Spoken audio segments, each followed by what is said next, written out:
If I can do it in 1 week, magre-resign ka? Yes. O sige, call ako. Call ako. So, Mr. President, we will meet tomorrow. But hindi nyo nalang aminin na kulang ang pera nyo, kaya hindi nyo magawa, kaya hindi nyo matupad yung pangako dun sa law na zero billing.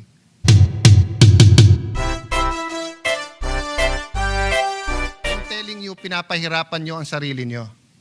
Ito, cesarean section, 23,000 to 58,000 pesos. Sa Fabella, 37,000 pasok. Sa Makati Med, 18 to 240,000. All you have to do is ask Makati Med to average that for you. You send the survey forms, they send it back. You're talking about 160 hospitals. Kayang gawin ng 1 linggo yan. Pinapahirapan nyo sarili nyo. So, 2024, that's 9 years hindi kayo nag-survey. Sorry, 2017, 2018, 2019, 2020, 21, 22.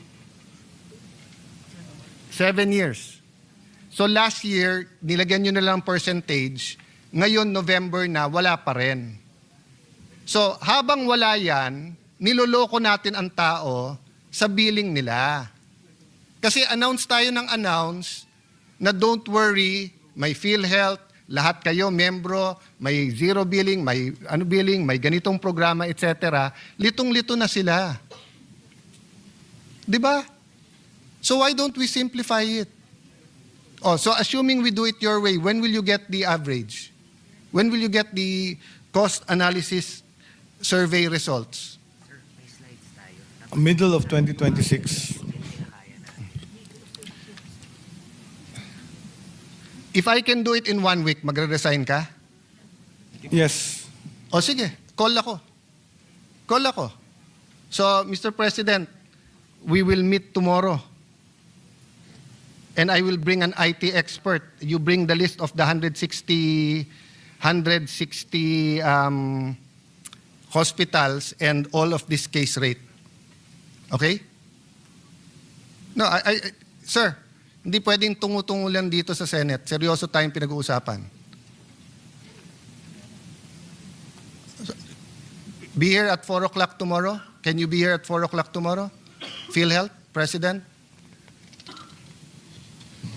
Yes, according to the PhilHealth president. Okay. The yes is okay. So my staff, please make sure. Oh, sir, do you acknowledge na yung present 80% nyo, marami pa rin doon ang sobrang kulang? 80% of... No, yung inyong plus 30% plus 50%, do you acknowledge na marami pa rin na hindi na if you average it out and go to different hospitals, kulang siya? Yes, that's why PhilHealth is trying to go to DRG. Because what happens is in a case rate, the diversity of costing is so high, so wide. Because it's so wide, there will be people that will be paying more, will spend more, and there will be people who are spending less. By going to DRGs, the payment scheme becomes more accurate. How long do you need to shift to that scheme? Middle of 2026 to pilot the DRG.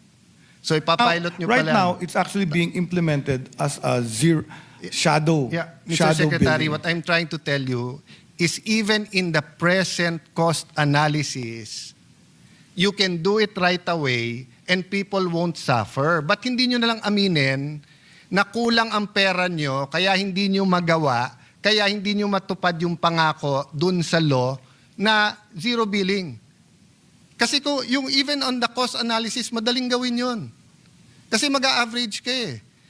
Kahit naman sa present nyo ngayon, nakalagay dito, let's say, coronary artery disease, bypass, 660 to 960, it's still naitama nyo nga yun sa yung sa bypass na mahal nga yun Kaya nyo naman itama sa iba Diba? Kasi you're in the Senate All you have to do is we finish that survey and tell us, sir, if you don't give us more money, hindi namin mababayaran.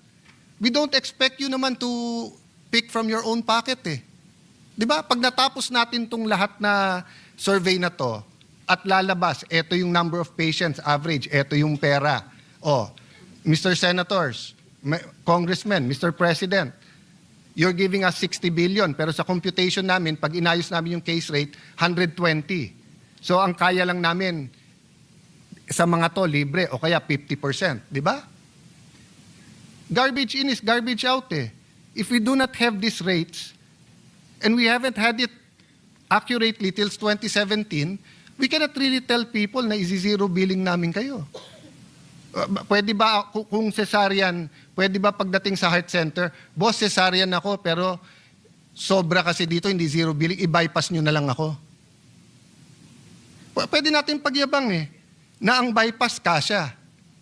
O paano ngayon mga kailangan ng cesarean? Tapos pupunta dun sa mga ospital na zero billing, puno. So wag muna sila manganak.